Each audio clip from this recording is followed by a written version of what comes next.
Na aula passada nós vimos o que é teologia e por que ela importa. Agora vamos dar um passo a mais e entender um modo específico de estudá-la, a teologia sistemática. O nome pode assustar um pouco, mas a ideia é simples e muito útil. Ela nasce de uma pergunta bem prática. Se Deus revelou tantas verdades ao longo de toda a Bíblia, em livros e épocas diferentes, como reunimos tudo isso de forma organizada para termos uma visão do conjunto? Paulo, ao se despedir dos presbíteros de Éfeso, dizia que não tinha deixado de anunciar todo o desígnio de Deus, ou seja, o conselho inteiro dele, e não só as partes mais fáceis. Nesta aula, nós vamos entender como a Igreja reúne o ensino das Escrituras num todo coerente, e por que esse trabalho precisa ser feito com muito cuidado e com muita reverência. Aula 1.2 Teologia sistemática e a natureza da doutrina. Antes de avançar, vale pensar nesta pergunta com sinceridade.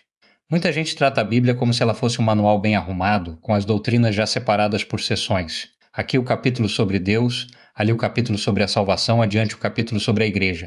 Mas não é assim que a Bíblia se apresenta a nós. Ela é história, poesia, carta, profecia, provérbio. A verdade sobre o mesmo tema aparece espalhada em muitos livros e ao longo de séculos. Então fica a pergunta: quem tem o trabalho de juntar tudo isso e formar um quadro completo? A resposta vai nos mostrar tanto o lugar quanto os limites da teologia sistemática. Nesta aula nós temos 4 alvos. O primeiro é compreender o que é a teologia sistemática e para que ela serve no dia a dia da Igreja. O segundo é entender por que a Bíblia não nos entrega a doutrina já arrumada e por que organizar o seu ensino é uma tarefa que Deus deixou nas nossas mãos. O terceiro é reconhecer que a Bíblia, e somente ela, é a norma suprema que regula toda a nossa teologia. Nada fica acima dela. E o quarto é aprender a fugir de um erro muito comum e perigoso: usar versículos soltos fora do contexto para provar aquilo que já queríamos dizer. Com esses 4 pontos, ganhamos uma ferramenta poderosa e, ao mesmo tempo, aprendemos a usá-la com honestidade. Vamos direto ao ponto. A teologia sistemática ocupa um lugar central no estudo das doutrinas cristãs, porque busca organizar de maneira lógica e coerente tudo aquilo que Deus revelou nas Escrituras. A própria palavra sistematizar quer dizer justamente isso: resumir e organizar. Em vez de deixar as verdades espalhadas por toda parte, elas reúne por temas, formando um sistema de estudo claro. Um exemplo ajuda. Se queremos saber o que a Bíblia inteira ensina sobre a pessoa de Deus, sobre o pecado ou sobre a salvação, não basta abrir num livro só. É a teologia sistemática que percorre as Escrituras, junta as peças que estão em Gênesis, nos Salmos, nos Evangelhos e nas cartas e monta o quadro completo. Ela é, portanto, uma ferramenta que nos ajuda a compreender e também a ensinar as doutrinas da fé de um modo organizado, sem nos perdermos. Mark Baker resume isso numa frase enxuta: a teologia sistemática é uma articulação racionalmente ordenada, abrangente e coerente das crenças cristãs. Vale destacar 3 palavras dessa definição, porque cada uma guarda um cuidado. Ordenada, porque não é um amontoado de ideias jogadas, mas um conjunto que segue uma lógica. Abrangente, porque procura considerar tudo o que a Bíblia diz sobre cada tema, e não apenas os versículos que nos agradam ou que confirmam a nossa opinião. E coerente, porque as verdades da fé não se contradizem entre si. Elas se encaixam e se sustentam umas às outras, como as pedras de um mesmo edifício. Quando o ensino é apresentado de forma desordenada, pela metade ou cheio de contradições, é sinal de que algo ainda precisa ser trabalhado com mais cuidado.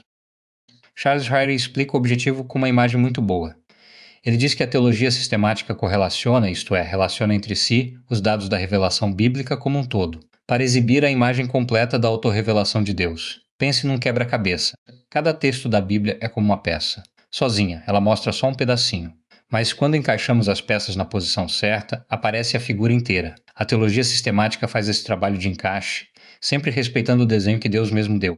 O alvo não é criar uma figura nova, inventada por nós, e sim deixar aparecer, com clareza, o retrato que Deus fez de si mesmo ao longo de toda a Escritura. Por isso ela é uma ajuda tão preciosa. Nos dá a visão do conjunto e não apenas peças soltas.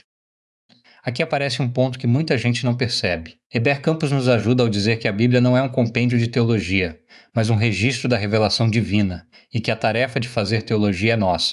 O que ele quer dizer é que Deus não nos deu um livro com as doutrinas já separadas, catalogadas e prontas, como num dicionário organizado em ordem alfabética.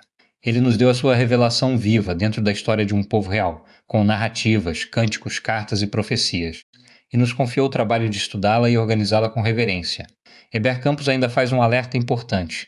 Se não sistematizarmos essa revelação, acabamos com uma ideia distorcida da verdade, pegando um pedaço aqui e outro ali, sem ver o conjunto. Ou seja, organizar o ensino da Bíblia não é uma invenção humana orgulhosa, é uma responsabilidade que Deus deixou em nossas mãos.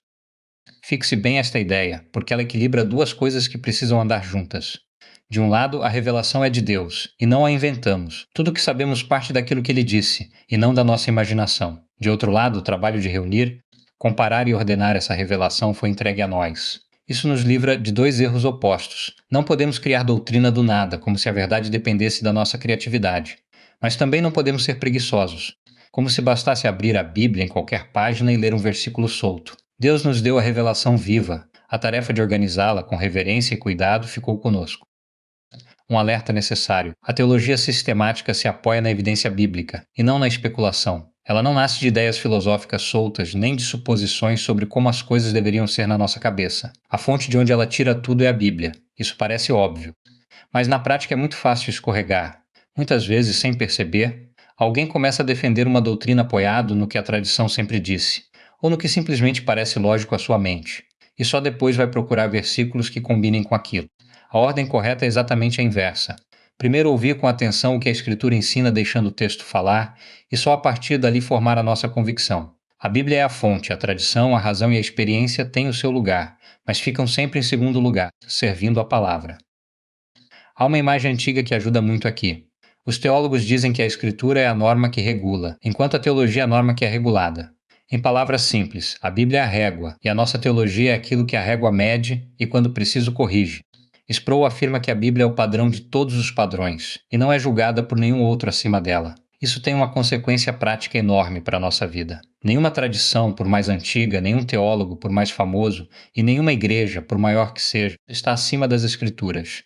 Quando a nossa teologia diz uma coisa e a Bíblia, bem entendida no seu contexto, diz outra, quem se corrige somos nós, e não o texto sagrado. A teologia é serva da palavra. Ela nunca se senta no trono que só pertence à palavra de Deus.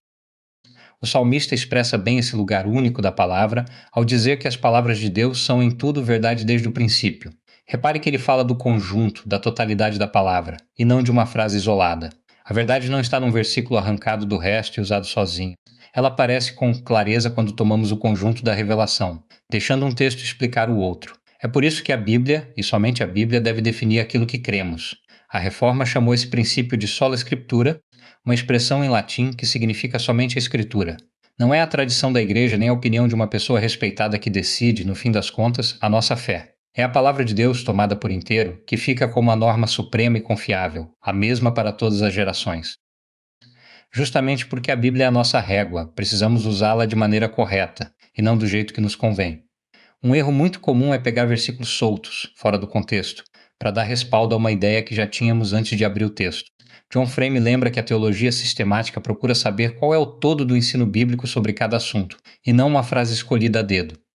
Heber Campos reforça que não se faz teologia apenas juntando textos prova, versículos avulsos alinhados para provar uma tese. Pense assim: um versículo tem um contexto, um autor, um propósito, um fluxo de ideias antes e depois dele. Arrancá-lo dali é como usar uma frase de alguém pela metade, mudando completamente o sentido que a pessoa quis dar. Já vimos muita coisa estranha ser ensinada com a Bíblia na mão, justamente por causa disso. A boa teologia respeita cada passagem dentro daquilo que ela realmente diz. A teologia sistemática não trabalha sozinha, isolada das outras. Ela caminha ao lado de várias disciplinas. Ela depende da teologia bíblica, que faz a leitura cuidadosa de cada texto, colhendo com atenção o que o Antigo e o Novo Testamento ensinam. Depende também da teologia histórica, que investiga como a Igreja entendeu a palavra ao longo dos séculos, tanto quando acertou quanto quando errou feio.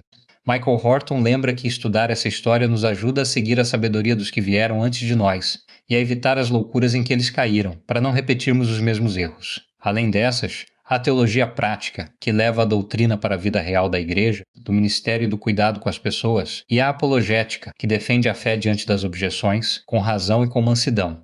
Todas essas frentes se apoiam umas nas outras, sempre debaixo da mesma Escritura.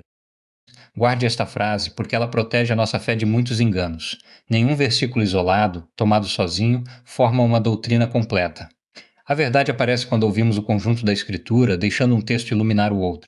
É assim que evitamos construir crenças inteiras sobre uma única frase mal entendida. Quando alguém aparece com um ensino estranho apoiado num versículo solto, esta pergunta simples nos guarda: e o que a Bíblia inteira diz sobre isso? A verdade é sempre o todo harmonioso da palavra de Deus, e não um pedaço escolhido a dedo para confirmar aquilo que já queríamos crer. Vamos levar isso para a prática, com 3 passos concretos. Primeiro, escolha uma doutrina que você já conhece, como o perdão de Deus, e reúna 3 ou 4 passagens que a ensinam, de preferência em livros bem diferentes da Bíblia. Você vai perceber como a verdade ganha força e firmeza quando olhamos o conjunto e não um texto só. Segundo, crie o hábito de sempre que ler um versículo, ler também o que vem antes e o que vem depois, para entender o contexto, em vez de tirar a frase do lugar. Terceiro, diante de qualquer ensino novo que chegar até você, faça a si mesmo esta pergunta simples: isso combina com o todo das Escrituras ou está apoiado só num texto solto? Esses 3 hábitos, praticados com paciência, vão amadurecer muito o seu modo de ler a Bíblia. Vamos juntar tudo em 5 pontos. Primeiro, a teologia sistemática reúne e organiza, de forma lógica e coerente, tudo o que Deus revelou nas Escrituras, para nos dar a visão do conjunto. Segundo, a Bíblia não nos entrega as doutrinas já prontas e separadas. Ela nos dá a revelação viva, e o trabalho de organizá-la com reverência ficou conosco. Terceiro, a Escritura é a régua que regula, e a nossa teologia é regulada por ela, nunca o contrário. Quarto, precisamos fugir do uso de versículos fora de contexto, pois isso torce o sentido do texto e abre a porta para o erro. E quinto, a verdade é o todo harmonioso da palavra, e não um versículo escolhido para confirmar o que já pensávamos. Com esses cuidados, temos nas mãos uma ferramenta poderosa e honesta para conhecer a Deus. Vimos que a teologia sistemática nos dá a visão do conjunto, reunindo com cuidado tudo que Deus revelou, sempre debaixo da autoridade da Escritura. Ela é serva da palavra, feita com reverência e com honestidade no trato do texto, sem torcer nada para o nosso lado. Mas há uma pergunta que ainda não enfrentamos, e que na verdade vem antes de qualquer sistema. Até que ponto podemos de fato conhecer a Deus? Afinal, estamos falando de um Deus infinito, e nós somos criaturas limitadas, de vida curta e mente pequena. Na próxima aula, nós vamos olhar de perto essa tensão e entender uma verdade preciosa e libertadora. Deus é incompreensível, e ainda assim verdadeiramente conhecido por aqueles a quem ele decide se revelar.